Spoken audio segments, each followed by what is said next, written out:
Welcome to Decades of Horror, the classic era. Silence! Am I not El Supremo, the direct descendant of Jose Quintero? And was not Jose Quintero the Almighty's right hand when Cortez carried his word to the Mexican heathens? In interrupting me, you are interrupting God, sir. This is episode 180, recorded June 21st, 2024. Gruesome magazine.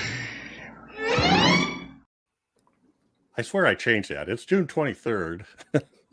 Not that anybody would know. I swear. Do you ever have a memory of changing something in an edit and then, like, I'm sure I remember doing that. Anyway, maybe you should have left it up to El Supremo. I should have. Am I not the right hand of God? You are, and I need to be careful not to interrupt you.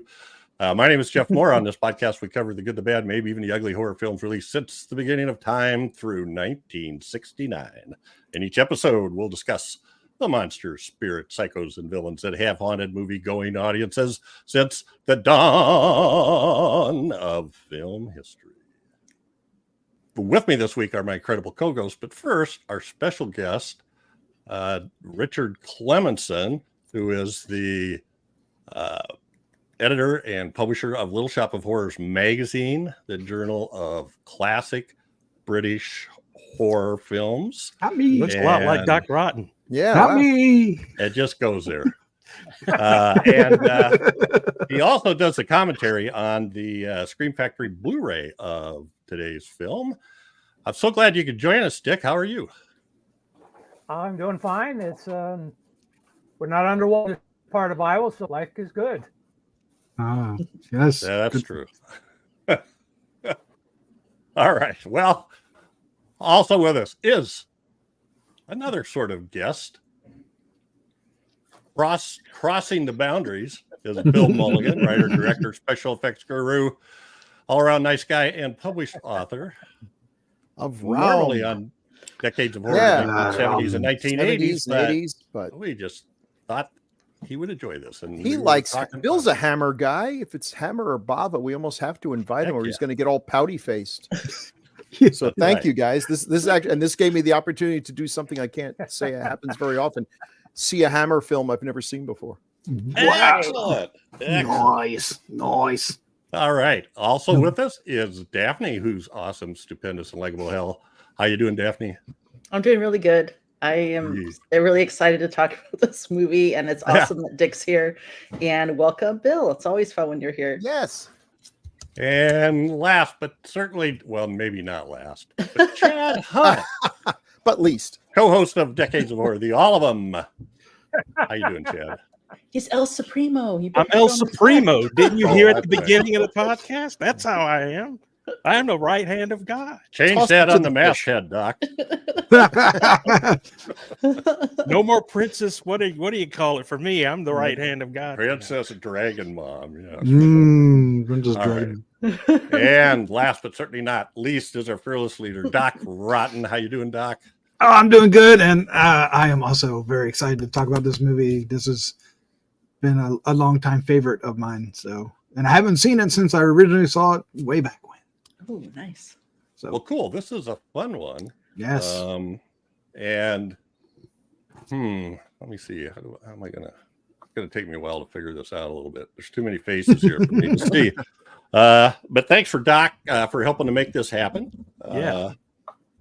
And let's go from there. So let's on this podcast we start with. Well, first off, we partner with Play Now Media, streaming service with multiple channels, and we are on their classic sci-fi movie channel, the classic horror movie channel, and the Wicked Horror TV channel. All have Decades for the classic era, and the 70s and 80s are on the Wicked Horror TV channel as well. So you can check us out there. They've got lots of cool stuff. You can sign up for free and watch movies with ads in it, kind of like a lot of the other services, or you can pay a monthly fee and get rid of the ads and see additional premium content. So, but we're not premium, so you can see us anyway. Well, Chad is. We're low rent. Well, El Supremo, El Supremo, yeah. El Yes. Supremo would certainly get. I require no monthly fee.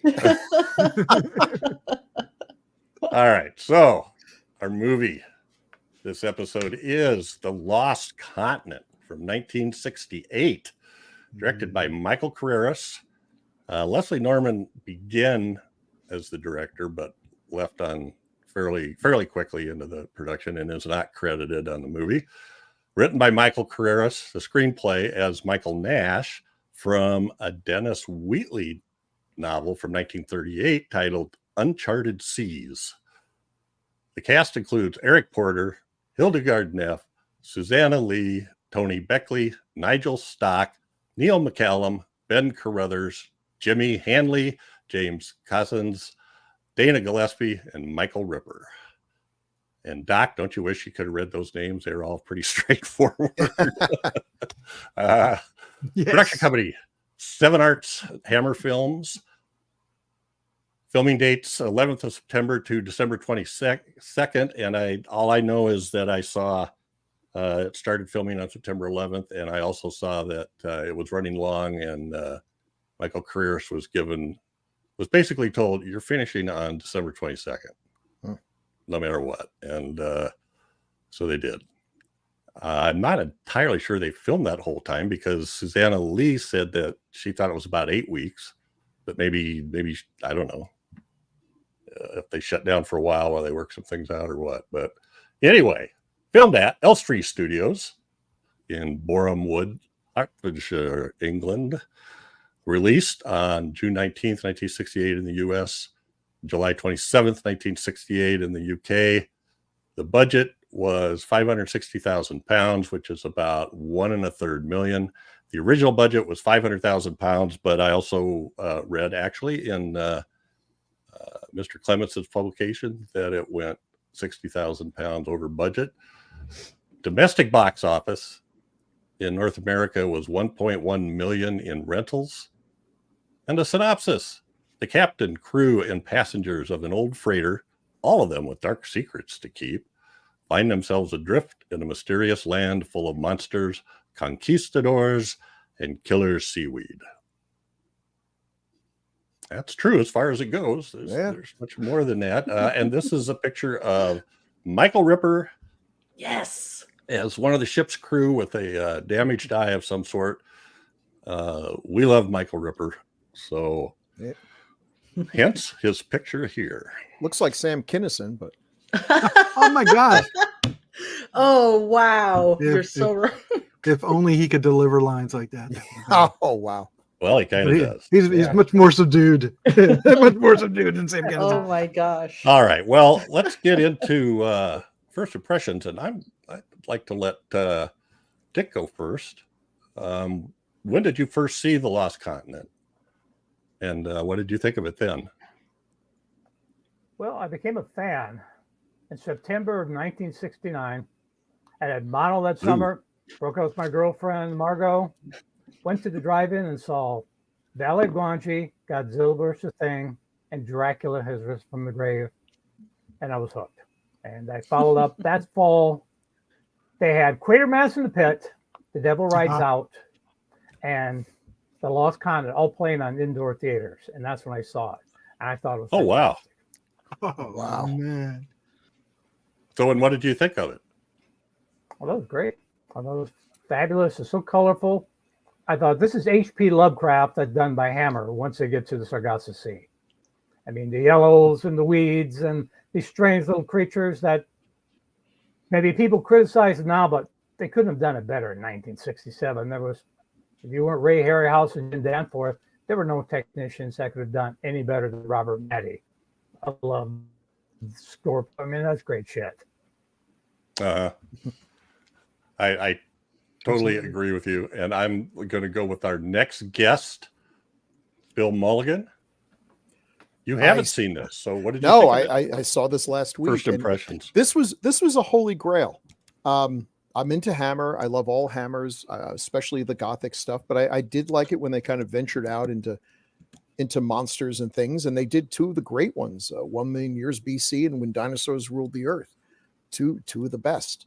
They didn't do it very often. Now this one, I knew it had monsters in it. I saw the pictures with the balloons, which didn't make any sense, but okay. And I just kept waiting for it to ever show up, and it never showed up. Ever. It was never played late night with all the others. It was just one of those things that seemed like a lost film. And I would search for it every now and again. Is it streaming? No. Is it just... So yes, I'm so grateful that you guys got this out to me and see it. Now, what do I think about it? I mean, it takes a long time to get going. It takes, half the film before we actually get to the lost, I guess, continent in the broadest sense of the word, the seaweed stuff. Once it does, things kick in. It seems like I think they maybe spent a little too much time with these characters without really making us care that much about them. But it's an interesting crew, and then we start killing them off, which is how it goes. Once we get to the seaweed, it just keeps ramping up. It's like, oh, venomous seaweed, and oh, giant monsters. Oh, the Spanish Inquisition. Did not see that coming. Then you're just going for the ride. This is so pulpy. It is just 100% pure pulp entertainment. One of those men's magazines. Weasels ripped my flesh in the Sargasso Sea. And then just when things are really going gangbusters, it like ends very suddenly, which Jeff, you were saying maybe that was kind of like, hey, you got to end it. Your last day of shooting is next week. It sure feels like that. And it obviously sets up a sequel that we never got, which is too bad. So it's an odd film for Hammer. It's toward the end. They're not quite in the desperation stage, but they're getting there. And it's really cool. And it's worth seeking out if by some miracle you can find it somewhere. If you don't have friends who send you Blu-rays, good luck. But definitely worth finding. All right. Thanks, Bill. And let's go with we got so many. Daphne. Yeah. Had you seen this before? I had not seen this before. And I thought it was so much fun. It's absolutely bonkers. I found myself saying over and over again, what is going on? What is going on? What is happening? What is going on? And in a good way. And it is kind of slow. And I was trying to, in the beginning, just when they're establishing the characters, but I kind of liked the pace. Well, I like the slow burn, so I don't mind the slower pace. But I thought all of these characters were interesting, a little kind of way out there altogether. It's kind of over the top. So I like that. And then, when the color was absolutely gorgeous, just like Dick said, I loved it. Those balloons and the giant feet. Oh, it was totally bonkers. And it took me until about maybe half hour in to really feel this way, but I really, really enjoyed it. I thought it was so much fun. And the special features on the DVD or the Blu-ray are really good too. Yeah. Yes, they are. Okay. Chad Hunt, sir. Yes, sir. Not last. What but did you least, think? like you said before. I did. Did I say that? El Supremo. My apologies. Oh, okay. It sounds very sincere. Thanks, Jeff. But I have technically never seen this movie before, but I remember, I don't know where I saw it, but I remember the guys being thrown into the plant monster or whatever was it. The Sarlacc? The Sarlacc Jr. Yeah. that was before he got his job at yeah. Mm-hmm. Yeah. So I remembered that. And but this is the first time I've watched this all the way through. And I love this film.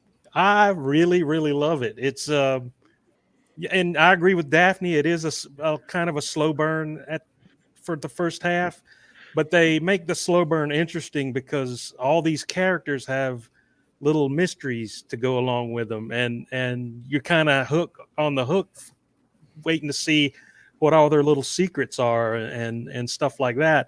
And then the other movie starts where they land on the island or they get to the lost continent, and you got man-eating vines and Spanish conquistadors and some of the coolest monsters I have ever seen in my entire life on wheels. So I was really, really, really taken by this film, and thanks again, Doc, for the Blu-rays. Absolutely. And supplying the Blu-rays for this. Otherwise, I probably would never see this movie. So it was good. I love the characters. I love the captain. They were all great. The special effects were just for the time they were good. You know, I like the monsters a lot, a whole lot, and this film is a nice surprise for me. It did not feel like a Hammer film at all to me, but so that was a nice surprise to see that I really love this movie so much. All righty. Doctor. Yeah. Oh man, I have loved this movie for a long time. I saw it when I was living in DC, and I don't know if it played on Channel 20 or if it was one of those movies that at the time you could watch at 3:00 in the afternoon when you got home from school. They would do like weeks worth, but I caught it somehow, and it impressed me greatly as a young horror fan. And I think it was the creatures, it was the seaweed, the whole thing, and it was probably cut down, so the beginning part of it was probably exercised from the cut I saw on TV. But I it just won a place in my heart, and I've never been able to catch it again until we set it up for this podcast, and it lived up. I think it holds up really well as at the same time, because the cast is wonderful. They're alternating between chewing on scenery and taking things deadly serious. Every time you get the captain and Neff together, it seems like they're making an Oscar movie, and everything else is just a B movie. It's like they're real serious, and everybody else's tongues are in their cheeks. But I just have fond memories of this. I forgot about a couple of the monsters, and they felt fresh to me. But I do remember the ones where they, the what is it, the scorpion on wheels, and what's the other one? Is like a crab, right? Hermit crab. Crab. Yeah. And oh man, I just had a blast with it. And seeing it now, it really there's an imagination to it that really propels the film. Even at the beginning, they're setting up the characters, but there's actually like thirds. Somebody said there was halves, but you have the introduction on the ship trying to get away, and then you have the weird, they get off the ship doing this kind of pseudo Titanic thing, and then they get back on the ship, and then they get caught in the seaweed and all craziness breaks. So it's just this bizarre thing. And when I was a kid, I totally bought into all the big balloons, carrying them around. It all made sense to me in my head then, and it makes sense to me now for the same stupid reason. But I love this. I love this movie. I absolutely love it. It's one of my favorites. Yeah, just because it's out there. So I hadn't seen this until Scream Factory came out with the Blu-ray, and what happened is I had met Dick through Alistair, who was one of our followers or listeners, and we had on some podcasts, and then he sent me a text that said, "Well, how far do you live from Des Moines?" And I went, "Oh, come on, you got to be kidding." So I contacted Dick, got in touch with him. Well, then once I found out he did all these Men of Hammer pieces, I had to go buy this. He cost me $200, I think. Well, he didn't cost me, but my lack of willpower. Anyways, I went out and bought all those Blu-rays so that Dick, I could. You should go into the Blu-ray business now. Yes. Keep you in business. That's right. So anyway, he did. Hey, they paid me a big bunch of money. They flew me out to LA. Nice. I probably know better than that. Did you get a big bunch of money? I got flown down for a week and put up for a week, and I got fed. I get paid in that way a lot more than people who normally do them. Yeah. A week in LA and chauffeured around and fed and put up. Yeah, hey, bad. Yeah, I'll tell you guys the story afterwards because I don't want to dump on Shout Factory or Scream Factory because I love their stuff. I think it's just kind of normal. So anyway, I hadn't seen it before that, and I loved it. I mean, this is a great 60s or even 50s. It has a kind of a 50s feel to it, late 50s, like Roger Corman almost with some of the monsters. But I didn't feel like it was slow at all. Although it does feel like two different movies. It feels like and I know that Bill thought this too because we've got a slide called Ship of Fools. It felt like Ship of Fools, and then there's a little bit of Lifeboat, and then it goes into the whole adventure. Little Montango going on there. Yes. Yeah. So I still loved it. The characters are great. The acting is great. There's some good interplay between them, and we have arcs. I mean, the bartender who starts out fairly seriously, by the end kind of turns into a drunk. The drunk at the beginning he sobers up, and anyway, I love it. I absolutely loved it, even though I would say the scorpion is the one thing that looks it seems like if they'd have cut it off the legs just a little bit, It still would have looked fake. Oh no, yeah. But at the same time, it looks great. Awesome. Perfect. It's perfect for being out there. Of course, it's out there. Of course, it's out there. If you can't get Willis O'Brien to animate the black scorpion, this is about as good as it's going to get. Well, if it wasn't for those wheels, he couldn't get around on the marshy ground. Oh, okay. He didn't have balloons. He didn't have balloons. That's just what I was saying. It's evolution. Come on. Yeah. So, and I actually, that's another reason I love this is because it does feel very Lovecraftian and has almost sort of a same feel as the creature in the basement of Die Monster Die. I forget what the English title of that was. Interesting. But, so another English film. All right. Let's move on. We have so much to talk about here, but before we get too far, I want to show where a lot of us, well, at least Daphne and I know, got some references. That's a beautiful cover. Little Shop of Horrors, issue 37. And if you go to littleshopofhorrors.com, you can buy back issues, and they even have hardcover versions on Amazon. I will say, as a young teen boy, that was a highlight of the film. That was quite an interest. I perked up a little bit when I saw that. That was right up there with Ursula Andress and Dr. No. And just to give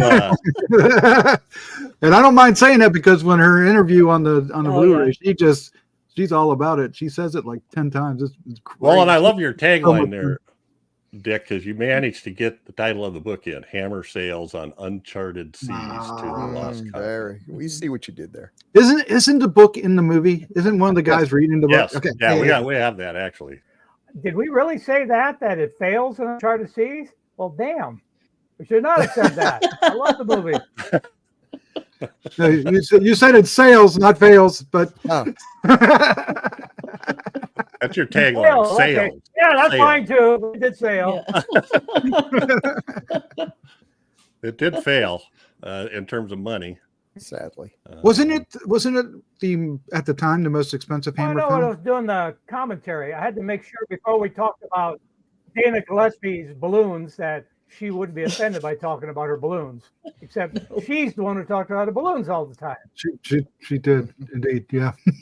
Yeah, she had. I really enjoyed her interview in the extras. She just seems like quite a cool person. I loved her perspective on film. It was just like she knew what was up. And just quickly, this is the new issue that just went to the printers as of a recording date.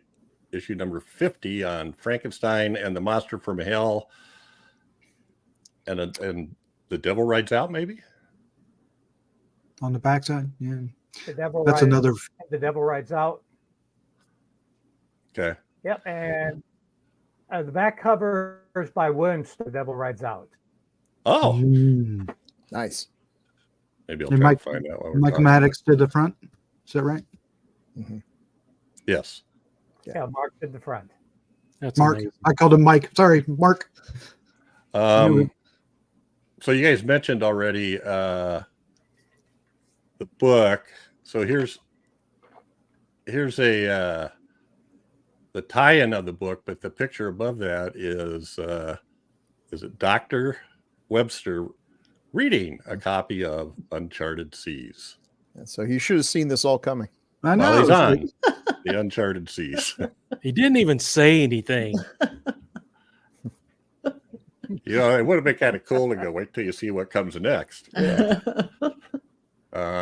then this book cover is the tie-in, right? Uncharted Seas. I don't know. You can see a little. Susanna Lee gets a lot of play in the promos for this.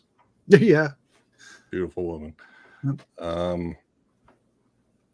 All loved right, her well- clothes. Before we go too much farther, we have a thing that we do here Uh-huh. Oh, no. known as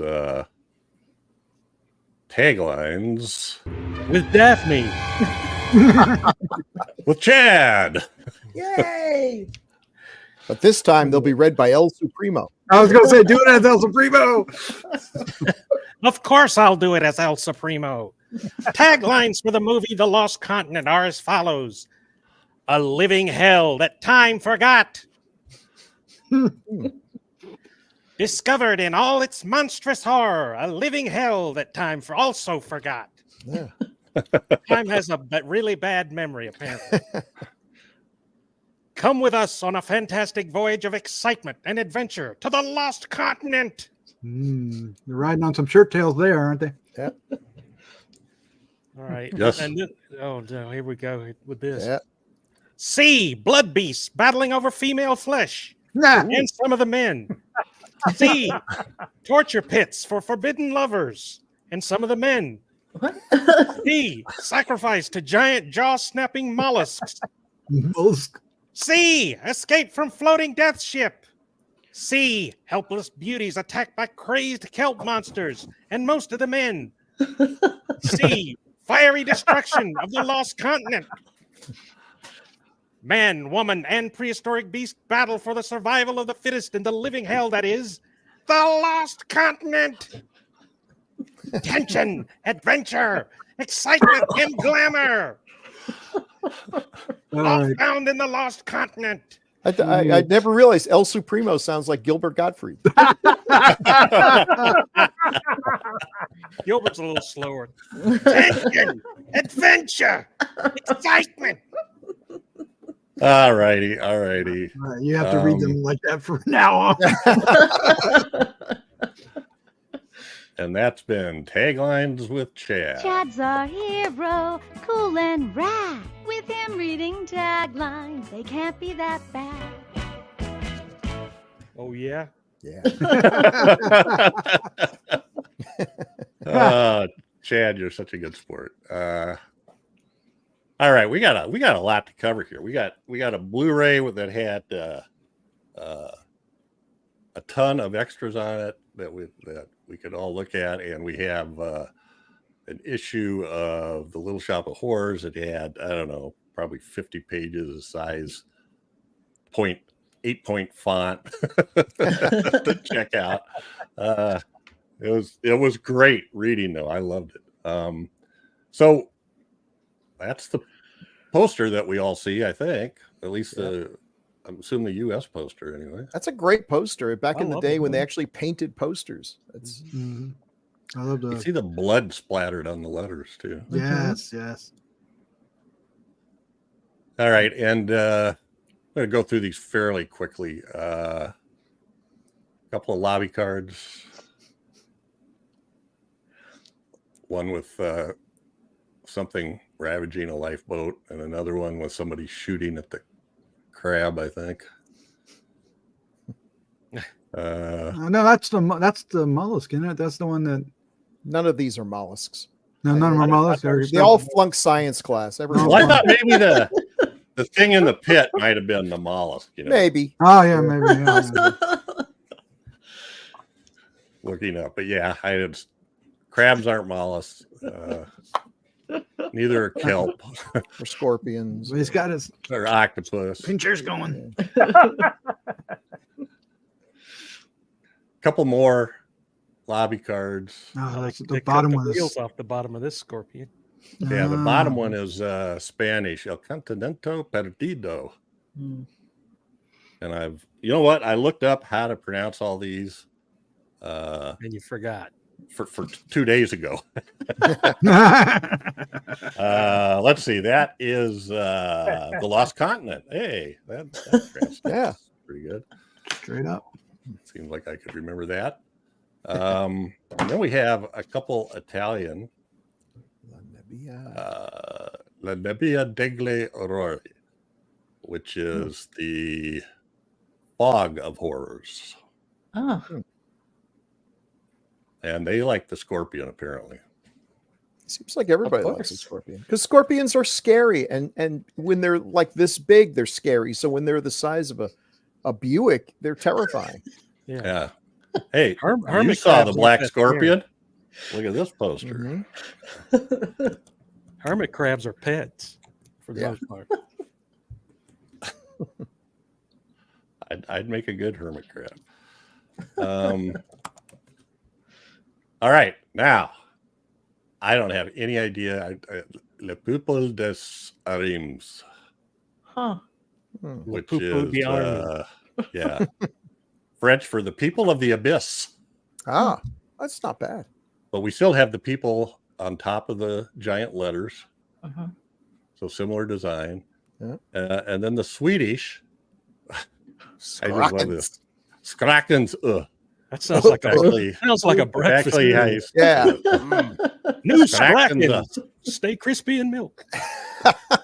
And that's the Island of Horror. Same thing, big letters, bunch of people fighting on the top. We got a couple of cut-ins there at the bottom.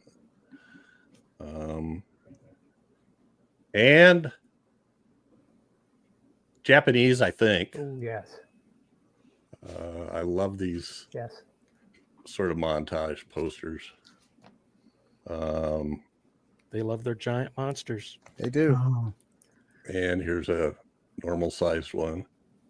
Hey, that says Cool. Skrakens in Japanese. I bet it does. Yeah. And lastly, the Blu-ray, which is basically the poster that we see. Mhm. That's such a good All right, poster. well- The problem is a lot of the details and everything, you got to get really up close and personal. It's like, is It that a is. girl floating on giant balloons? You want? But I want to see that movie. Yes. Yeah. I want to see that movie. I do. I do. I need to see it on the big screen. Maybe it'll make sense. All right, so let's jump on ahead. And this was directed by Michael Carreras, and originally, right, as we said, it was supposed to be Leslie Norman who came in and rescued X the Unknown when Joseph Losey was started out directing it, which I know we talked about when we covered X the Unknown. So Michael Carreras steps in and he wrote the screenplay. So, and here we've got some other pictures that he directed. And Blood from the Mummy's Tomb was another one that he came in after the original director passed away. So, That's right. So Yeah, I wonder, we did covered Michael, that one. did he like directing, or did he just see it as something he did when there was no one else to do it? Oh, He's Michael good. Chris loved directing. He says, "Who wouldn't?" Yeah. But Ah, yeah, he did have to jump in places.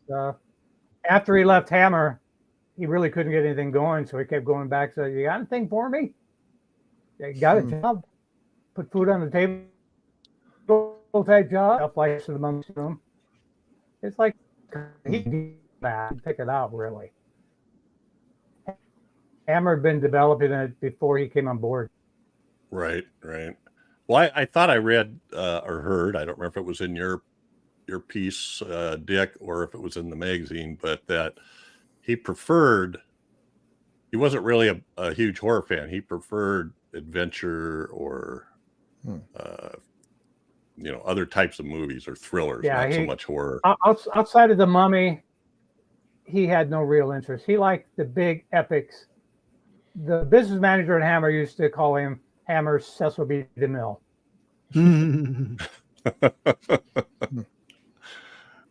Was that Royce Geggs? No, Brian Lawrence. Brian Geggs Lawrence. was just sort of the head accountant. He became when he and Lawrence bought it in 1980. But in that period of Brian Lawrence. Okay. I don't know about names the everybody Maniac. knows, but does know, but I know. Well, I'm glad you do. Yeah. I don't think the Praetoric Women did very well. Although Martine Beswick, we saw her in Dr. Jekyll's Sister Hyde. Mm-hmm. It was hard for those prehistoric movies to measure up. Prehistoric Women was a disaster. 20th Century Fox hated it. Really? Wow. Take the Harryhausen and Jim Danforth out of the dinosaur movies, and there's not much left. Yeah. And shoot it all on interior sets, too, while you're at it. Were they trying to play off a million BC? Oh, yeah. On that Oh, one? yeah. They did get Pedro Pascal for the Maniac, though. They had all these standing sets. They wanted to save money by using the standing set. Yeah. Half bone, half bandage, and all blood-curdling horror. I think that's one of the greatest posters ever. It's so terrible. Did Blood from the Mummy's Tomb not too long ago. Yeah. Or less than a year ago. But anyway, Michael Carreras, so I don't know. It seemed like everybody was fairly complimentary of him. Yeah. It seemed to me like he kind of got how did they describe that? His father didn't really care too much about being a family man, and well, it seemed like he had a. Before he and his parents were married, they were both in their late teens. I don't know why I said Why that would make it seems like he has a head for the art, but not a head for business. Why not? I don't know if anyone could have saved Hammer by that point. People say that business, British film industry was desperate. Nobody's raised. Couldn't raise money. Yeah. No, but they could raise money. And then Hollywood got disinterested around that time too, so they weren't getting any state money, right? Yeah. The Right. Americans Well, pulled they had out kind in of a 69. Yeah. That was the beginning of the end. Well, at that point, All right. 90% of all finance for British films came from Americans in 1969.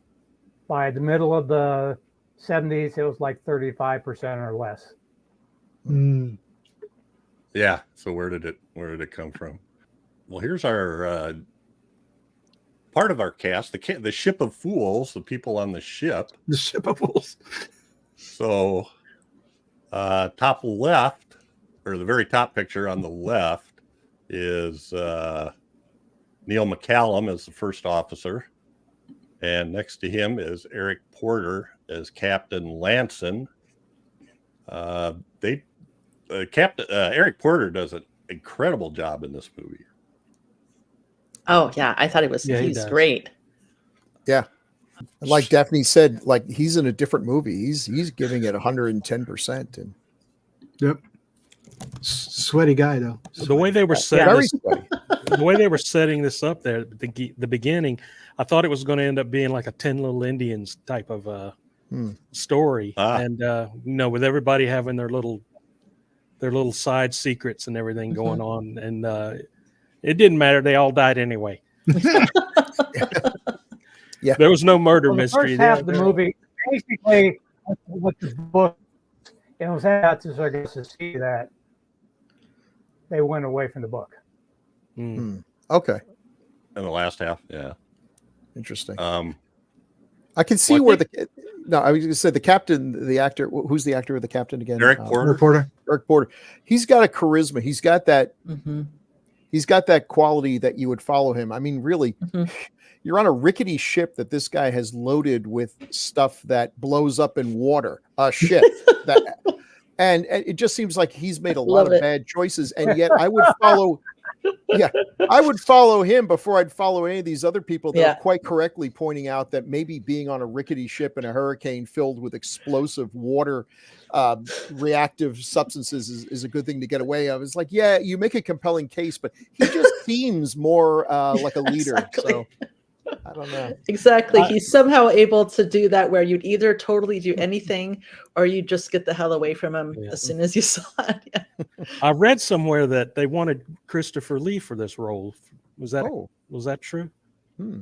Christopher No, it's Lee not was true. going to play Oh, not his role. a cameo as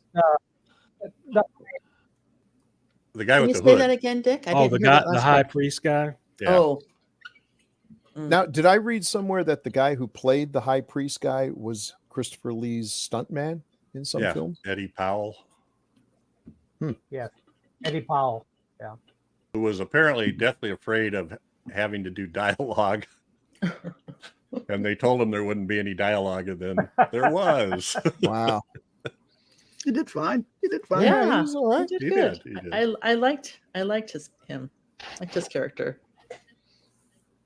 Eric Porter had just come off the Forsyth saga.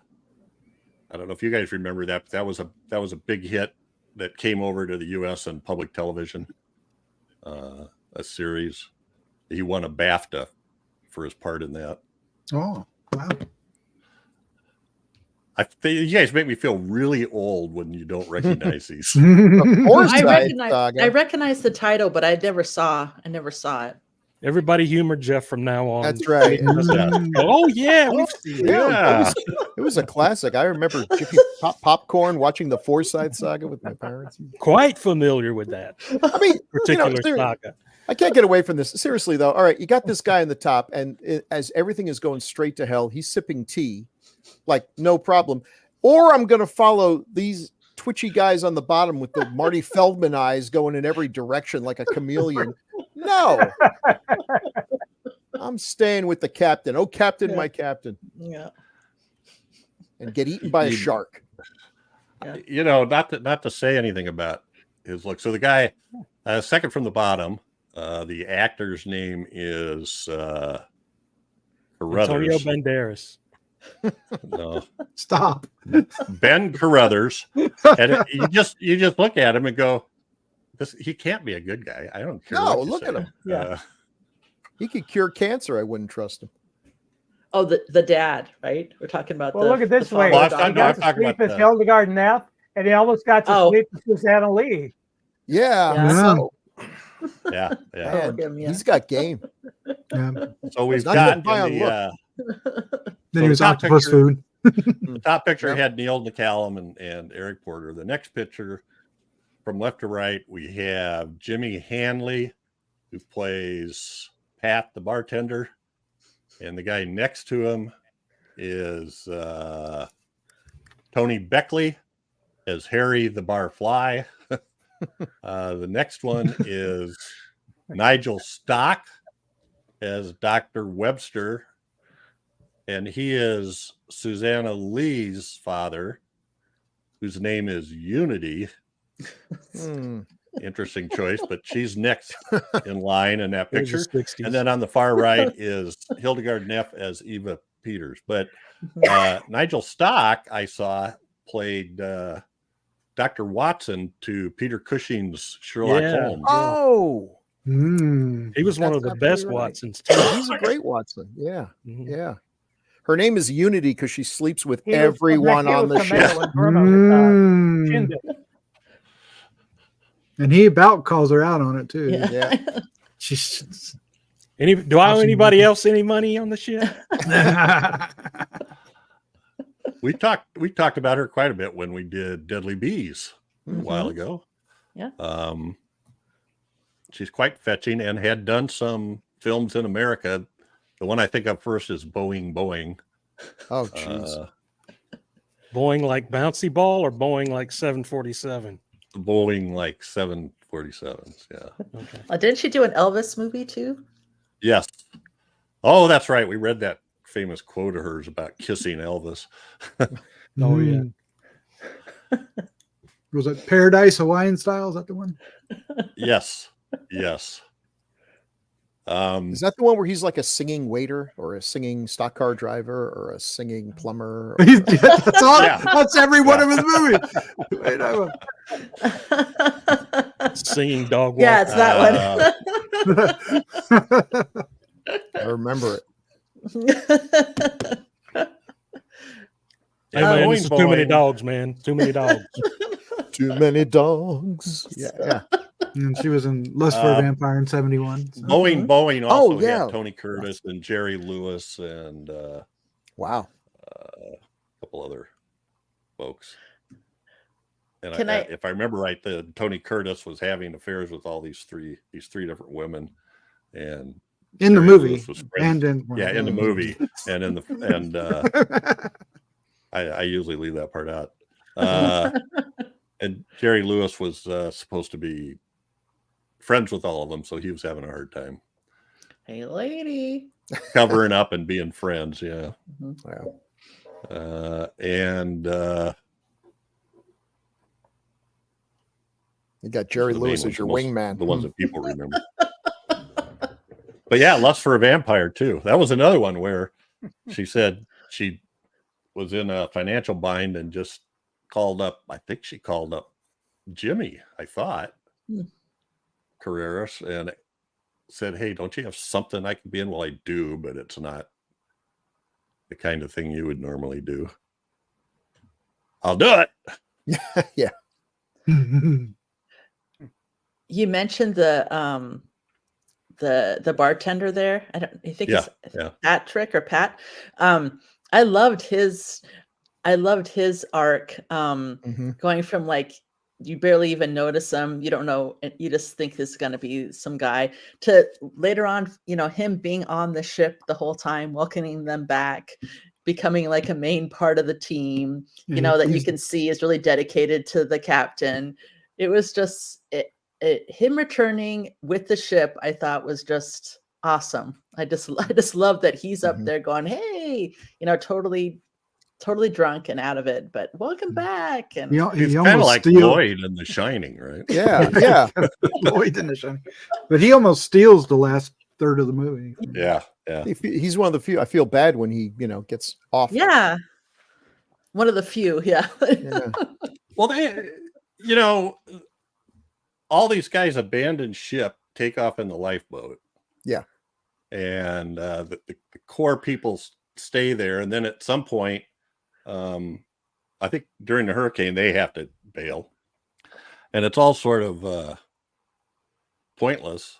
Yes. Because after they fight through the hurricane in their rowboat and are, they lose a couple their people. father, and then they kill a guy with a flare gun. Which is totally cool. And get attacked by a killer seaweed coming over the side of it. Then they finally come, oh, look, a boat. I will be saved. Yeah. And it's their own boat. Yeah. So all that was completely unnecessary. That was You're going around in a circle, you have. I've been here the whole time. That's when I might start doubting the captain that he got us onto this lifeboat. A bunch of us got killed, and he's like, well, let's go back on the ship. It's like, okay. What happened with going down with the ship? Shouldn't he have stayed on the ship? I think that's probably when I first started going, what is happening? What's going on? Wait a minute. But I loved it. That was great. They're back on and the then they ship. walk in What there the and the heck? bartender's there fixing drinks like nothing's happened. Oh, He had to take over making meals for him because they dumped the cook off into the seaweed monster. They did. And then a little while later, the captain's like, hey, strap on these snowshoes and these balloons and let's walk out there. I'm like, aren't you the guy who put us on that lifeboat for no damn good reason?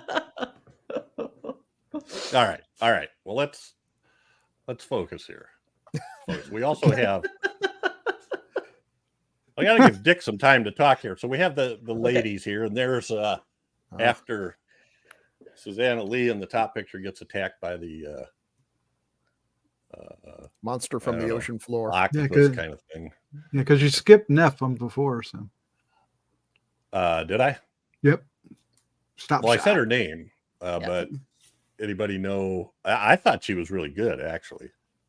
Neff? She does have that one breakdown after using the Oh, I thought she was flare good. I gun. thought she was really Oh good. yeah, she's fantastic. And I saw the extended version, the one I guess the Mhm. long version of it, and Yeah. there's scenes with her and the captain that are just like in from a different movie, and but they're so serious and so like and they were fantastic together. That was a pretty good scene too. You could tell it was extended Mhm. or added in because the quality, this visual quality was a lot different than it looked like they had to add it in. Well, I think at the beginning it had written down something about how they had to return. They only had access to the first reels or theatric- something. Yeah, Yeah. something like that. Yeah. Yeah. The reels of the American cut. Mhm. Yeah. And she was in the Dirty Dozen too, but she wasn't credited.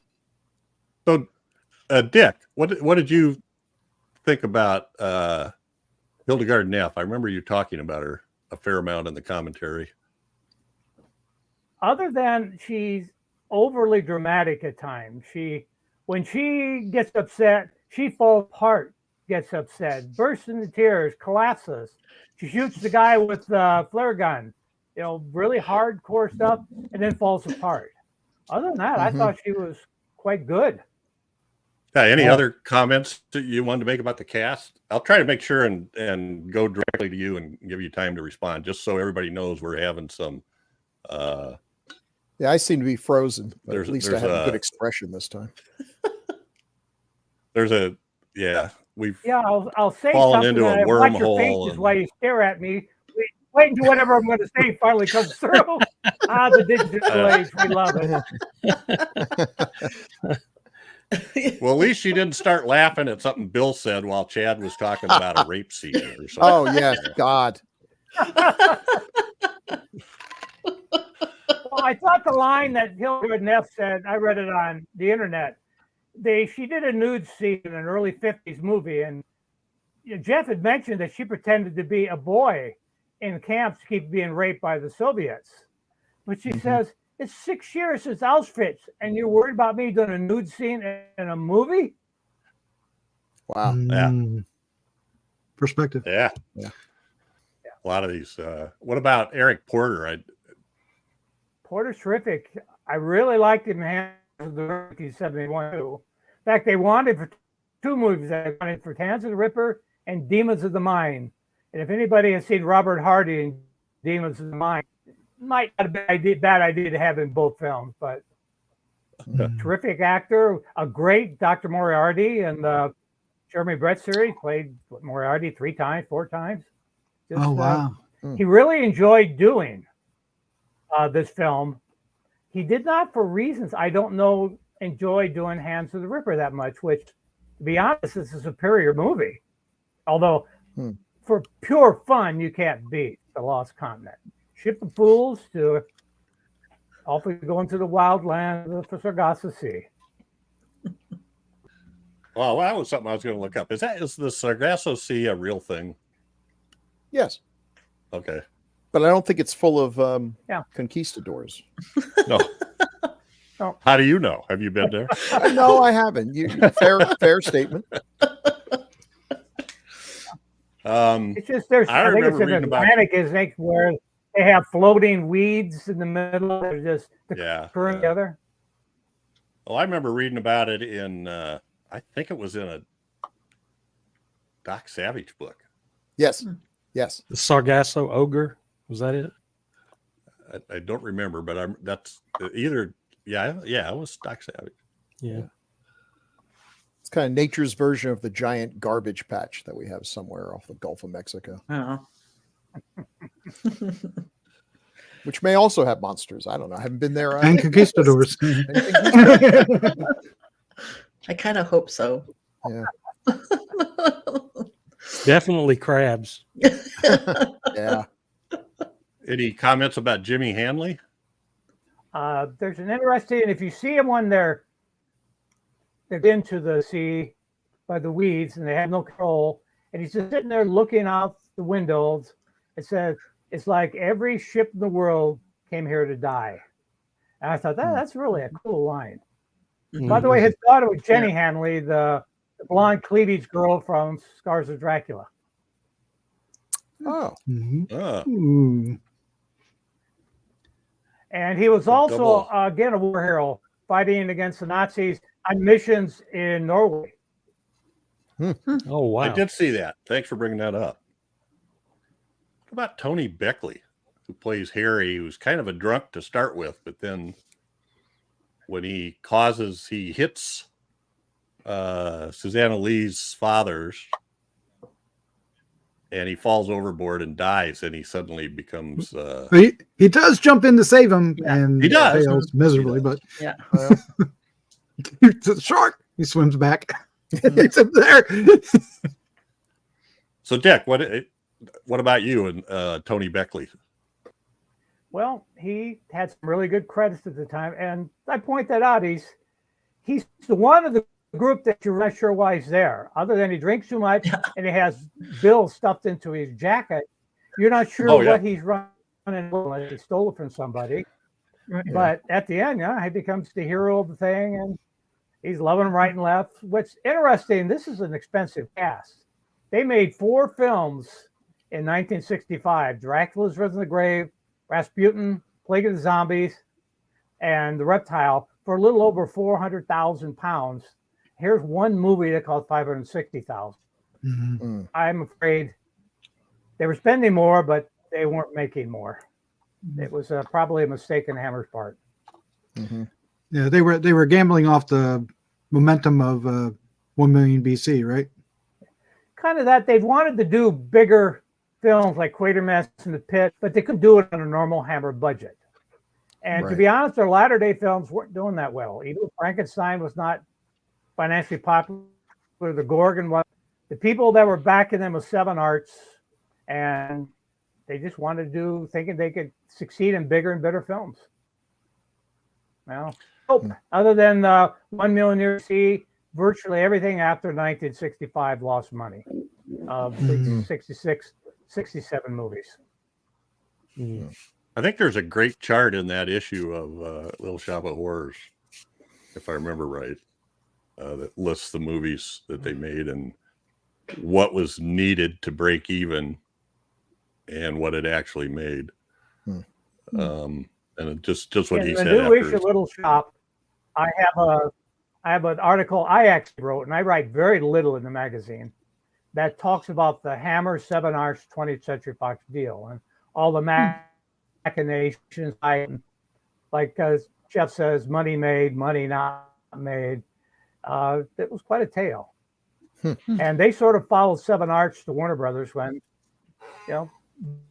bought Warner Brothers, and they took along Sir James Carreras and gang. When they bought 69, the new owners at Warner Bros. Had no room for Hammer. I saw that Fox said they needed, seemed like it was a little over 2 million in rentals to break even, and they got 1.1. Yikes. Yeah. I don't know how. That's a lot of extra money. Well, it's because the distribution companies only get half of that money. The other half goes to the theaters. And then you figure in the cost of advertising. The rule of thumb, and I don't know if it's true now, always was then, is 2.5 times the actual cost of a film is the theoretical break even. And if you don't know, but it was back then. So if your film costs $1 million, and with the advertising and what you had to pay the theater, you had to do $2.5 million. Okay. Yep. Well, plus I said, now that I think about it, it was the 560,000 pounds translated to about 1 1/3 million. So saying you needed a little over 2 million to break even isn't that hard to believe. Right. Can I say something about First Officer Hemmings? There on the top photo. His hair, devil. well, his hair was probably the the least believable thing to me. In the whole This movie whole was his movie. blonde hair. Yeah, I was so distracted by it the whole time. Hi, Yeah. Ken. And he's Homelander. got kind of dark eyebrows too, doesn't he? Or is he? It's just- Whatever that She is used to up be there. Julie didn't move Andrews' an inch. boyfriend. Oh Really? yeah. Really? Yeah. Cool. She mentioned it in her autobiography. Huh. I bet she didn't like the hair Hmm. in this movie. Well, I don't Snap think on. that was That was a snap on. Yeah, Snap on. Yeah. kind of Devo. All right. He was in. He was also in Moon 02, another Mm-hmm. loser, I think. Yeah, loser. No, Um. I don't like all to right, think of I- him like that. Well, I don't either. I mean, all I know is it didn't do well. They were. I did see that Tony Beckley was in When a Stranger Calls in 1979, Interesting. which is a movie we covered. I don't recall his character off the top of my head. Well, let's. Well, you gotta. I'm sorry. Can I interrupt you? You gotta mention that Neil was also a part of one of my favorite movies from the '60s, even though it's not Hammer, and that's Dr. Terror's House of Horrors. He's Mhm. part Oh, of the yeah. werewolf Yeah. werewolf segment. Oh, that's right. Yeah, particularly since Everybody. Donald Sutherland just died, and he was in it. Ah, and he was in it. Yeah. And he told Yeah. people he couldn't ever think about it.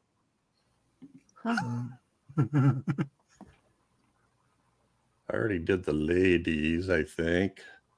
Although I didn't mention the one in the They're middle. worth is seeing Dana- again. Dana Gillespie, who Love was 17 at the time, I think. Yikes. Okay. Chill, Bill. Well, in fairness, I was 8 at the time, so Ah, I'm that's not true. the one going to True. jail. Okay. There you go. There you go. Probably closer to 18 when it was filmed, I guess. But still, and she was an interesting character. I guess I had. She does a long interview on the Blu-ray, but I also saw one someplace else and watched it, and looked around on her website and listed it. She was much more into music. She was friends with David Bowie when she was like 14 and he was 15. Mm-hmm. And then later sort of he helped her out some after, and then at some point she got into blues music and did a lot of blues based albums, and also with some spiritual music connected with some Indian mysticism or something. I didn't get into the details of. She's had an interesting life. She has a Yeah. a good Yeah, in the inter- autobiography. And In she the interview, really she's sang. She's got a wonderful. I'd love to hear some of the songs, but yeah, she in the interview she's a firecracker, and I Yeah. love her personality. It was so It's a much great fun. personality. Well, I she's- didn't know about the autobiography until Bill mentioned it, and I'm gonna look it up. That looks really. I would love to hear more about her story, especially if she's telling it, because she is such a great. That was such a great interview. Yeah, she's totally comfortable with her body and all the reasons that made her money, and Mhm. and that she didn't really care about acting, and she kept getting put as these. She was also in The People That Time Forgot, in Mm-hmm. believe it or not, almost a more risque outfit that needed double back tape to hold it together. Anyway, I thought she did a good job in this movie. yeah, really. For her character. Yeah, Absolutely. I think she liked. There's a scene that's in the cutout scenes where she's talking to Tony Beckley in the cave where the creatures are, and it explains more about her background, the background of the people, and how they were enslaved Yeah. by the conquistadors. Yeah. That's in the Blu-ray extended cut. Yeah, Mhm. make it a little friendly, a little frisky. Yeah, just Well, so people understand what we're saying, of course the US version was cut, and when they did the Blu-ray, I think all they had was the US version, and they had to take I don't quite understand the description, but there was something of lesser quality of the stuff that was cut. They had to take out of what they found left in the UK. I don't know. Yeah, I thought it was like a DVD quality. But it's not terrible. Yeah. Mm-mm. You know? You notice a difference, but it's not. It doesn't take you out of the film. Yeah. But I think I need to watch The Land That Time Not Forgot. all Nashy Or The bad. People That Time Forgot. Paul Nashy, man. Well, I think we all want, but the stuff out of the American version really didn't add a lot to the story. They had to keep it around 90, 95 minutes, and they found it on an old British, not DVD, VHS copy. Oh, the VHS. Oh, okay. For years, There the we go. BBC showed the Wow. complete copy. Huh. Yeah, and then after that, they lost their contract, ran out, and they just got tucked away. Huh. And I pointed out to him because I did my commentary, timed it off the original, and I said, "Aren't you going to have these additional scenes? The fans are going to scream if you don't have the complete copy." So then they scrambled to go back and find the other stuff. Well, thank you. Good call, sir. Yeah. Yeah. Because that scene you were describing in the cave. Hey, I forget I my fe- wife's birthday when I go get her medicine, but I remember this. The scene you were describing in the cave, I felt like she had a naturalness to her that I really liked about the character. She just seemed Mhm. she did a really good job. Yeah, there was an innocence. Well, the there was kind of an- access they had in the late 60s, early 70s were like this big geese and the cute little blonde bebop around. And then you got big, full figured, dark haired, dark featured Dana Gillespie. She didn't quite fit in at that point, which is a shame, but she was a good actress. Yeah. Well, and didn't she have sort of a trial as a bit part in She or the The Vengeance of She. yeah. Yeah. And just a she. Girl at the party. That's what she's. Can you still hear us, Bill? Oh yeah, Okay. yeah. I'm just frozen. Not Not dead yet. I look like I'm giving the ladies the side eye here, and just Yeah, all right. in a, which is appropriate. Usually when it freezes, I'm in the middle of a yawn or chewing food, and I look grotesque. So I'm okay with this.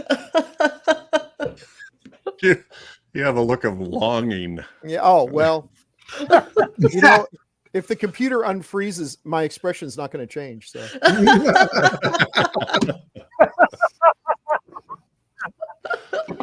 All right. So this little kid there on the right is El Supremo. Also that's El funny. Diablo, I guess. Daryl Reed, who went on to found to be. Did you see that, Bill? Supposedly his band was thought of as one of the first punk bands. Really? What was their name? No, you would ask me that, wouldn't you? Yeah. See. Why wasn't it El Supremo and the Supremes? Ah. El Diablo. Let me see here. Hey, by the way, folks out there, do not Yeah, he cosplay as his advisor because people will They have misunderstand. index. Oh, yes. Bunny meant this as a few days he worked. He didn't remember him by, and he and Dana Gillespie were close in age, and they were in the music. And you probably read in the magazine, he was born in Thailand. He was back in Thailand. I was going to make a movie, and he died in a motorcycle accident. So I guess that's the way for a punk rocker to go. Yeah. Wow. I don't know why I'm not finding that information now. It's buried in such a way that I can't quite figure it out. Crayon Angels Crayon Angels was a band that he drummed for. KKK took my baby away. That's the Ramones. Oh, that's the Ramones. Yeah. Oh, he was going to play Mark Bolan or did play Mark Bolan in a live show recreating T-Rex. Wow. Oh, Crushed Butler. That was it. Yep. Crushed Butler's the name of the band. The name of the band. Yeah. Wow. I'm not familiar with that. He grew up to become quite the brooding, handsome guy. I mean, what a shame he died so young. Yeah, I love his nickname. Do you see the nickname? The Mod Father of Punk. Is that an oxymoron? I don't know. But I can see the resemblance to Mark Bolan. I can see why Yeah. he got that. Yeah. But Mhm. just needs to get Yeah. that hair down in the eyes a little bit Yeah. more. And I thought he did a good What always job in got the me movie about him, too. he was very happy throwing people into the pit, and he was enjoying all this gravity. yes, he was. They say a couple words Yeah. to him, and suddenly, oh yeah, now Yeah, oh, yeah. I'm He flipped on a dime. Yeah, he did. That is. I want to it go is. with you. That was not so much a believable transition, but I know, and okay. they were so sad. What, they barely knew the guy. They were so Yeah, sad. and what they knew wasn't good. I think he just went whatever side had Miss Gillespie. And that is indeed Yeah. the side I would choose. Yes. Are you taking her? I'm going with you guys. Yeah, Follow the I've seen stars. the light. Follow the stars. So yeah, they walk into this. I met this Anna Lee once. I was at a convention, and I was sitting next yeah. to her, and she was hitting on a really good looking friend of mine who was. I didn't exist. What a chat! She didn't stop talking for an hour, but she was so sweet and cute. Who cared? A little bit more of El Supremo. Mhm. But that his inquisitor there, or whoever that character is, that hood is crazy, Yeah. and it looked like pretty rough, like burlap. Like Mhm. it would have really. Maybe that's why his Roger. face was so messed up. Well, maybe. So yeah, they get into this. They find this Spanish galleon stranded in the weeds, and go aboard, and there we are. Well, let's look at some of these. Well, this is part of what you see as the sea. So I thought in particular that top shot was really good. Mhm. Those look like miniatures. Yeah. They did. They don't in this picture, Yeah, but they they did on TV and on Yeah. the thing, which irritated me a bit. But I guess when you get to the fine detail of Well, back then, the water always gave it away yeah, if it was a miniature, and you can't really tell by a still shot. They're beautiful as a still shot. Mhm. You Even can't look tell at the them. big films of the time. Look at the matte lines on the birds. Look at the rear projection on the James Mhm. Bond films. Mhm. That was Yeah, probably as good yeah. as you're going to get in 1967. You're right. You're absolutely right. And Well, they Michael try to Furrick hide a said lot of it biggest with the expense fog and and- time problem was those. But I didn't really get taken out of it because it just seemed part of the kind of otherworldliness of Mhm. it to me. Yeah. Yeah.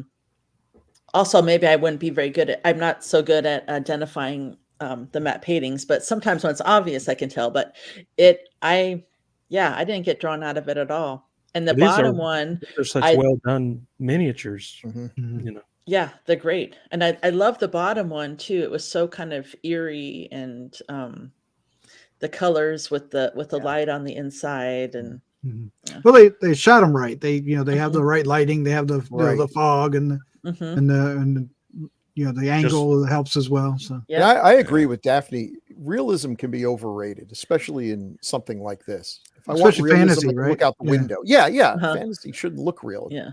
But their attention to detail. I mean, look at that bottom picture, that mantle of light Yeah. on the horizon in the background. Yeah, yeah. Just- Nice. That's Yeah. a touch nobody would normally put in there, I don't think. and as The a Japanese kid when I that saw period it, so did not any of their fantasy horror films, look for realism. They look for a Right. feature. And I'm thinking of the monsters too. Anybody seen Island of Terror, which was made Oh, year yeah. before? With the Yeah, silicone? favorite. That's sure Yep. typical of the monster effects out of England in that period. And the same with the Lost Continent. I would say they step it up a little bit here, even though it doesn't quite get anywhere. But I love the imagination they put into the. They're not creatures. real, but they are unique. Mhm. Yeah. Mhm. So when the storm comes and the people that abandoned ship to begin with, they're never heard from again, right? Nope. Unless I Thank missed goodness. something. But then when the captain, that him again, there's no funeral for him. He just appeared. Story. yeah, I was looking for them when they were doing all the, when they were in that one ship and they had all the people locked up in the basement. And I was like, where are they at? Are they in there? Yeah. Oh, yeah. They weren't to be found. well, there was Michael Ripper went off to do another film. So there was a couple shots or scenes on the lifeboat where there was a couple of guys that were like trying to mutiny, and Hildegard Knapp shoots him with a flare gun. Yeah, that was I thought cool. that was kind of cool. That is, yeah. And he goes overboard, and I don't know if the shark gets Then him. she Or... does another one. Her total collapses emotionally after shooting. Yeah. She does. Mhm. She totally, she goes, she becomes a quivering. And I liked her in the film. I just thought those particular moment of character with a really pretty tough woman who's running away from a dictator trying to get back to her son. Yeah. Right. And then the bottom picture is when the living kelp comes over the side or seaweed and wraps around the captain's hand, and he has to rip it off. He did. It is kind of nice. So later on, they look at his hand and it's got red marks on it. They at least kept the continuity there. Yeah, I noticed that. It was cool. Was it acid or were they're just eating through his hand? Never did say, did they? No. Well, not typical behavior for seaweed. Right. No. That would be the thing to remember. So here's some of the monsters, and the top picture, which is I'm sure is a little hard to see, but is when they're looking down from the ship into this sea of kelp and seaweed. Mm-hmm. And it's fog and smoke coming up out of it. Yeah. The next picture is when the octopus thing kind of rears over is that the mast? Yeah. It's wrapped around the mast and coming over the side. And I don't know what it was. Yeah, it's the monster from the ocean floor. They totally took Corman's monster and did a much better job. Well, the special effects guy was brought over from Disney, the guy that did 20,000 Leagues Under the Sea, right? Yeah. Bob Maddy. Yep, and And won later Academy Bruce the Award, Shark. early 60s Disney. Yes. There's a picture in Little Shop, I think you probably saw, Jeff, which shows that whole creature on the deck of the ship. It's a complete 8x10, which probably was smart that it showed the whole thing. Right. No, they keep it fairly shrouded in mist and fog, and smart move. The green light draws your attention. But there's one of the tentacles wrapped around Susanna Lee as she screams, and before. Is that a mouth under there, under that green eye? I don't know. Could be. Let's see. Bill had more monsters. Well, there's plenty of them. There's more to see. There's as he says, feeding the fishies. Well, this is the crab thing on the top. Yeah. And there's the crab in the middle picture. The crab fighting this scorpion, which legs kind of go. Well, it rolls on rollers. Yeah. Oh my god! Like I love the scorpion. Best thing is his mouth. That. Yeah. I don't know crab exactly. Yeah, it's probably just a plastic bag or something, but I don't know any other monster that makes that motion, and it's just so weird. And Pat, the bartender, gets. I always wondered this about Robert Maddy. According to Michael Carreras, he was brought over just to do blue screen. So was he asked at a latter date, gee, you want to create our monsters? I mean, I don't know how true it is, but that's what Michael Carreras said in an interview. Huh. This does happen if you're ever on a movie set. If you're an effects technician, they'll just say, "Hey, Bill, could you come over and do some cuts and bruises?" Like, yeah, sure. I got a Saturday free. And then you get there and like, "Hey, we want to decapitate this guy. Could you do that? Not with the stipple sponge that I brought over for the cuts and bruises." What are you, nuts? if this guy didn't know that he was going to be building these monsters and he got over there and just started doing it with, then this is brilliant. He's a genius. It looks like the thing that comes out of the My wall in thoughts are, Big Trouble Little China. Bill, is Yeah. that what they tell us sometimes isn't necessarily the way it was 50 years Sure. ago. Right. They tend Right. to embellish things, so they just don't remember. It just Makes a good seems like he story. would have needed more time in preparation. Yeah, it makes a good story. Yeah. That's true. Or That's maybe they absolutely had built some and they weren't up to snuff and he fixed them. Hey, when can we sneak those tentacles out of Yeah. Disney? Yeah. Yeah. Well, if you remember Uh, the tentacles out of Disney when they shot it without the storm, nobody thought they looked good at all. They had to add the storm scenes later to Right. make it what we saw in 20,000 Leagues Under the Sea. Yeah, no, there's a whole thing. Sometimes we see, I think we talked about that a little bit with what was the Dolar movie we did? Alien Factor. The Alien Factor. The creatures looked pretty good, but they were shot in like broad daylight at full Right. figured. They needed some shadowing and some different angles and things to really. Some lack of lighting or something. Yeah. It's no Attack of the Crab Monster. Right. No. Speaking of which, With the they bell-bottom just- sailors. they just reissued that on Blu-ray in case. No, of course. Really? Oh, Yeah. okay. I mean, these creatures have a charm to them, though. I Yes, don't know. I totally love them in context of this movie. Yeah, I do too. The hermit crab is pretty accurate. Oh, is it really? Yeah, it's pretty accurate for a hermit crab.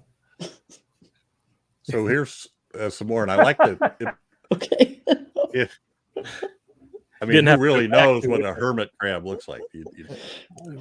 The middle picture was when the green eyes come over the gunnel, and I thought that was great. You see these green things coming over, and you're like, what Yeah. the hell? And then Bill was talking about in that bottom picture the way the mouth looked. It was real sort of, Yeah. I don't know, slurpy Like a beak, or, like a slurpy beak. yeah, slurpy beak. That's it. That was it. And I don't know what's coming out of his eyes. Is that smoke or something coming out, or his nostrils maybe? And then the top Or- picture was the. Go ahead, Daphne. I was just gonna say, didn't they throw something at him? Maybe that's didn't they throw Oh, could something be. at the monster's eye? Yeah, I think they shot him. Oh, Yeah. oh, is it shot? Okay. I can't I remember. forget. Yeah, there's a Sarlacc at the top. So Yep. Star Wars. Yeah, that's Very colorful. This first roll. I know, I love the color. That thing was great. It was flapping away. I like the guy that went into it too, and he Oh, he yeah. sold it. He totally sold it. Expected to hear Audrey's voice. Feed me. Nah. Throw me another one, Seymour. Yeah, the poor guy when he goes in and says, "Yeah, my spears didn't work against rifles." Okay, throw him in there. Yeah. There he goes. Like There he is going down in the bottom picture. Yep. After they have his trial. Yeah. It was a fair trial. What should I do? You failed. This is probably why so many people went with the crew at the end, because this is a pretty lousy way to live. One failure and you're tossed to the Sarlacc pit. Yeah. With your upside down cross. And there's the Inquisitor after he's been half burned away by the fire. Hmm. Or burlap burns from the mask. Yes. Yes. I thought there must have been a real big seam right on his forehead, that was pushing. Good gosh. Well, and the backstory of this, and I know somebody mentioned it in their input or their first impressions, but the captain bought this ship, which he knows is a piece of crap, and then he goes to transport this flammable material, which is illegal. And so there's all these yellow 5-gallon buckets of phosphor B in the hold of the ship that will ignite on contact with water. We're like, this. When did this seem like a good idea? Okay, Maybe should a have used a crappy train. leaky ship. Yeah. And at the very end, suddenly it becomes, ooh, and that's where it kind of jumps right away, right? You don't really get any, we don't hear any planning. You kind of get that there's a plan. Are you guys ready to go, kind of thing? And then as they're going up to as they're coming out of the ship, you see these yellow barrels all around it. And you go, oh, I get it. I got an idea. It's so crazy it might work. Chekhov's barrels. Yeah. They were kind of, weren't they? Everybody was trying to figure out. They spend so much time with them in the beginning of the movie, getting them out of that little danger pit of water, and then abandoning ships. So. Yeah, that's so Jeff, I saw in the workflow you mentioned, and it did look this way, that apparently some people got burned. Yes. From like sparks coming off. And when I was watching that, it's like, boy, that really does look dangerous. It's like fireworks, but yeah, those sparks look hot. The young black woman got burned on her back. They were firing those things in the air. The tech people hit the ceiling of the studio, bounced down, landed on the raft, landed on her back, and it landed in the water. And this stuff just kept burning, went right down to the bottom of. Yikes. And the woman spent some time in the hospital. Ouch.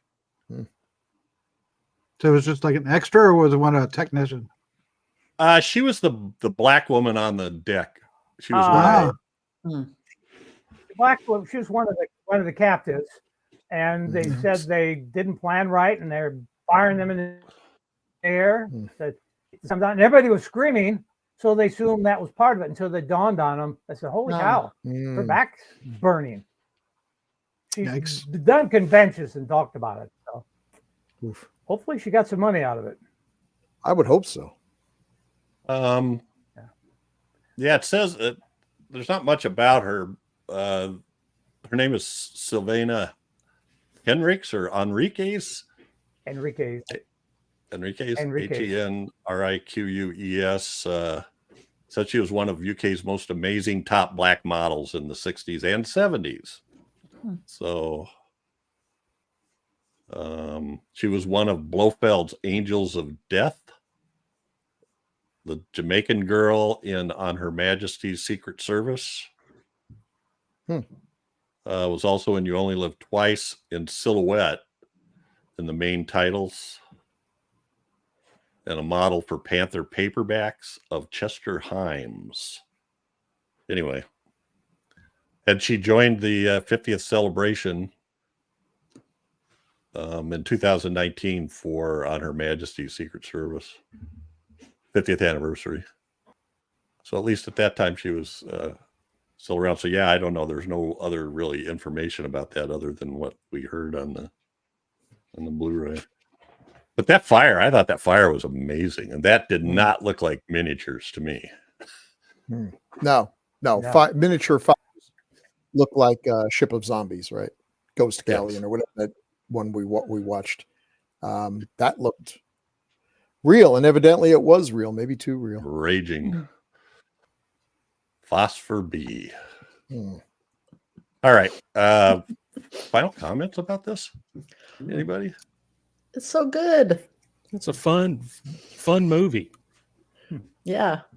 I had great fun watching. One of my recent friends came out of the blue is an author or screenwriter named John Logan, who Penny Dreadful, wrote Gladiator, and a ton of other stuff.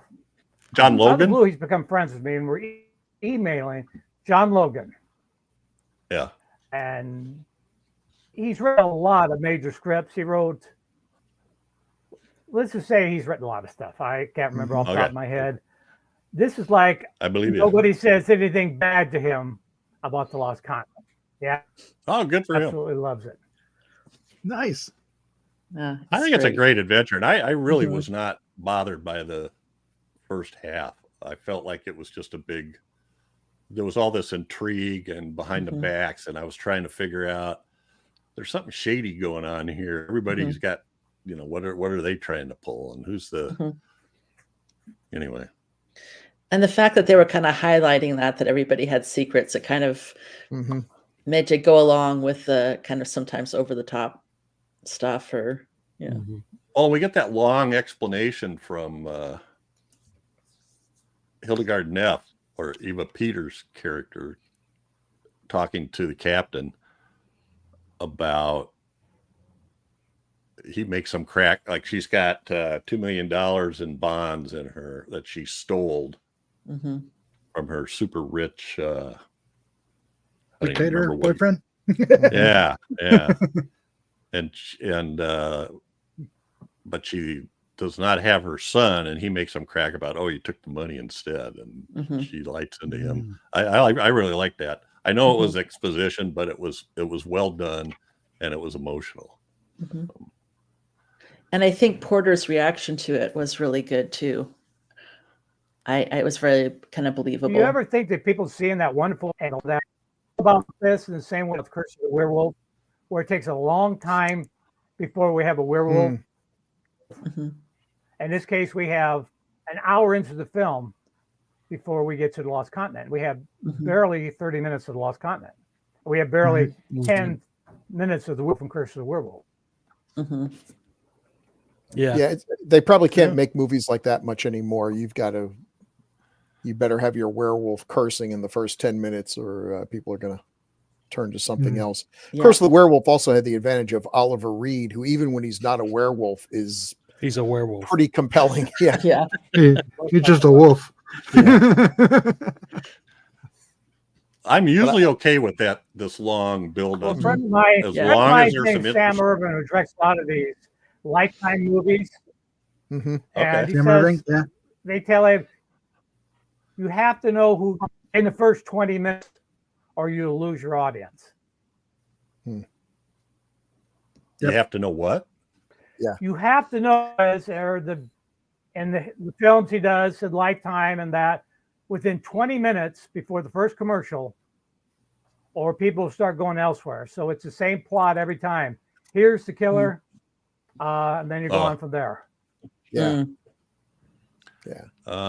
I don't know if we mentioned it, but I saw two different things. They said they built a 175,000 gallon tank at Elstree Studios, but then it also mentioned a 600,000 gallon permanent tank.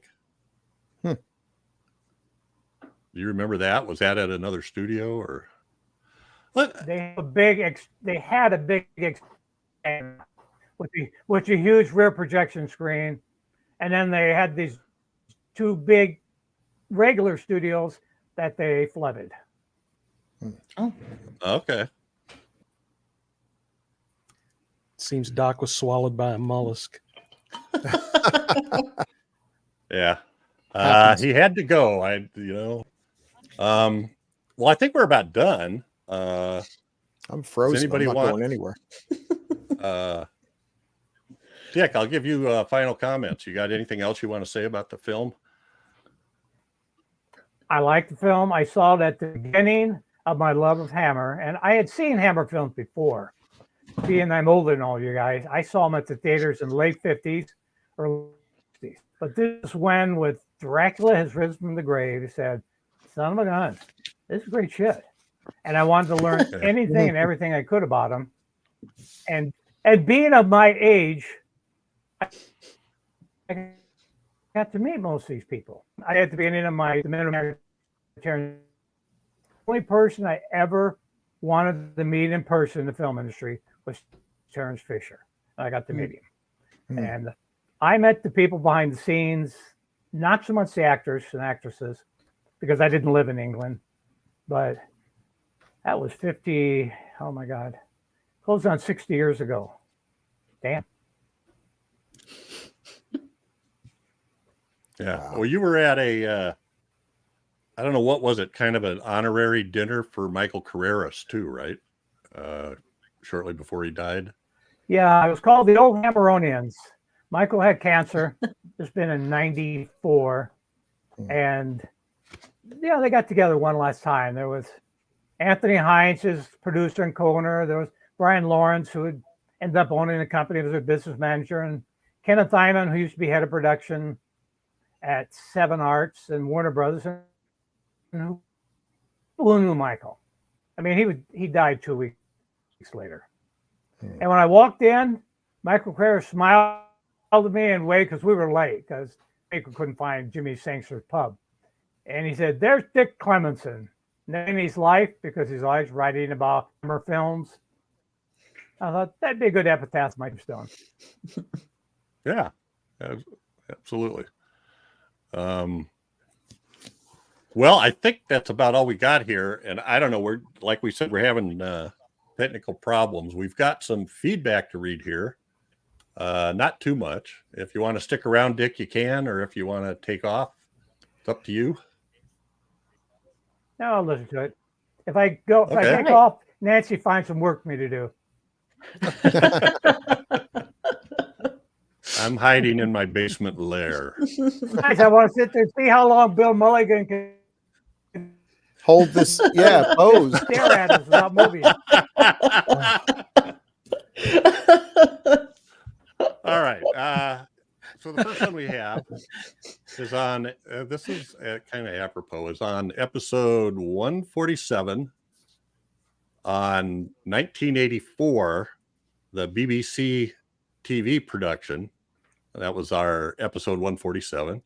And this is from David Gill, 2592. Bill, you want to take that one? Sure. Speaking of 1984, I first saw this when it was broadcast in 1954 as a child of not quite 6 years old and found it quite gripping, whilst not fully appreciating just how groundbreaking it was. About 10 years later, as an apprentice with the Ministry of Defense, I was one of those wandering about my place of work with my number printed on the back of my ginger boiler suit overalls. I perceived my workplace as sort of a cross between 1984 and the TV series of the time called The Prisoner, as we were told what to think and to not question orders or procedures. I stuck it for 7.5 years before escaping to private industry where, refreshingly, free thought was not discouraged, and I was roped into various meetings to offer my thoughts on all sorts of matters. I read the book more recently, which I enjoyed so immensely that I read it a second time shortly after. This revealed an alternative interpretation with a subplot involving deception running parallel to the initial narrative. I watched the 1954 version again on YouTube a few years ago, but searching for it now only returns odd clips and this video. Just a thought, has anyone seen the Channel 4 series Utopia, the British original version, not the dreadful American remake, as it is a bit like 1984 on steroids and well worth a watch? I think an American reviewer called it the best DVD you've never seen.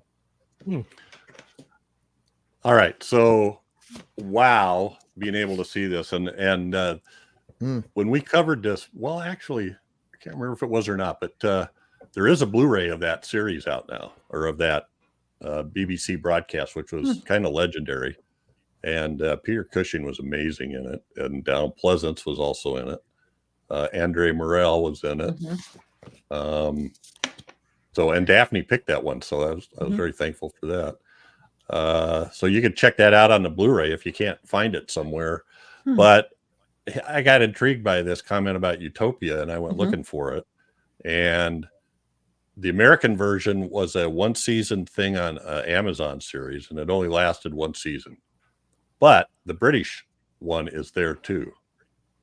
And I started watching it last night, and I stayed up later than I was planning to. Let's put it that way. Oh, that's good. But I'm not sure if it's going to turn out like Lost or not, because it's just, oh my God, there's so many different twists and turns and who to trust, and there's secret organizations, and anyway. I thought it was great. It hit my buttons. So thanks for that tip, David Gill. And if you want to watch 1984, it's available in the UK on Blu-ray. All right. Then episode 176, At Midnight, I'll Take Your Soul. Coffin Joe, number 1. Chad, you want to take that one? Sure. Guy Grip 9634 says, I want your liver. Ha ha. Oh, he says other stuff too, but well, here we go. The ending with the eyes hanging out is, quote, terrifying. He did, in short, have premature burial. have a premature burial. The follow-up is a good one, which I'm hopefully we can cover that one too at some point. Oh, I'm sure we will. I'm sure. But we yeah, will. this was just a. I love that film. Midnight, I'll Take Your Soul. Coffin Joe, man. That's great. Thanks, Guy Grip. That was a final scene that was pretty screwed up. Then we have one on 178, Curse of the Crimson Altar, which I always knew as the Crimson Cult, which when we had Joseph Perry, one of our original hosts. Yeah, OG host, he came back, and that was his suggestion. Dallas Nostromo says, "Welcome back, Joseph. This film has a great cast." And we agreed. Yep. I was sad that I missed that episode with Joseph. You didn't miss much. It was just Joseph. We had to call in the recruits. People were dropping. I did because I love. I know, obviously. You're not fooling anybody. And then we have a couple on episode 179, Bluebeard, with John Carradine from 1944, from Jose. Daphne, you take that one? Sure. I saw this one once over 40 years ago. There was a program on Sunday mornings on PBS called Matinee at the Bijou. I watched it every week, and it was formative in my love of film. Every week, it replicated an afternoon matinee show from the 30s or 40s, including shorts, cartoons, coming attractions, and an episode of a serial. It's where I first saw my favorite serial, The Phantom Empire. This film was the feature one morning. I have only vague memories of it. I knew who Carradine was then, even at my age, and it was interesting to see him young. I, too, just saw the Kino Lorber Blu-ray drop. Yay. And then we'll leave this. I give this one to Chad, Bill, because he and Dallas have a special They sure do. Dallas Nostromo says, Chad. We do. Dallas says, speaking of Carradine, I just finished watching The Secret of Nim, where he plays an owl. That is all. No, he says not many actors are that versatile. True. I love that movie too. Mm-hmm. All right, that's it for feedback today, but please leave your feedback on the Gruesome Magazine YouTube channel or send us emails at feedback@gruesomemagazine.com.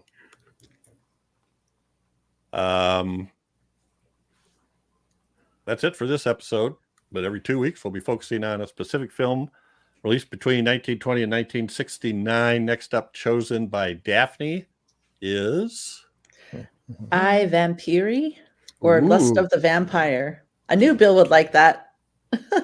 Yeah, so Bill, you're invited to join us for that. It looks like I will be able to make it. And this is again a very rare thing. It's a Bava film I have not seen in its complete form. So, and what's the other one? Kaltiki is the other one. Another one that he took over. From Freda. Yeah. So catch us again in 2 weeks for that. Thank you, everybody. Thanks so much, Dick. Sorry about the technical issue. Thank you so much. Yeah, man. Thanks for hanging in. And everyone should pick up that magazine because it's the best. It was so fun. It was my favorite. Thank you. Oh, I appreciate it, man. We love having you together sometime. Yeah, thanks, Soon. Dick. Thank you. Little Shop of Horrors is a treasure. It is. Go online, Little Shop of Horrors. I scared him. Screw you guys. I'm going home. Well, Little Shop of Horrors is littleshopofhorrors.com is you can order online. He doesn't spend, it's not a super designed website. It's just very functional. You go in there, you look at the issues, you order what you want. They're also, like I said, they're also available on Amazon as hardcovers he started putting out. And I'm not sure if Amazon has the electronic versions too or not.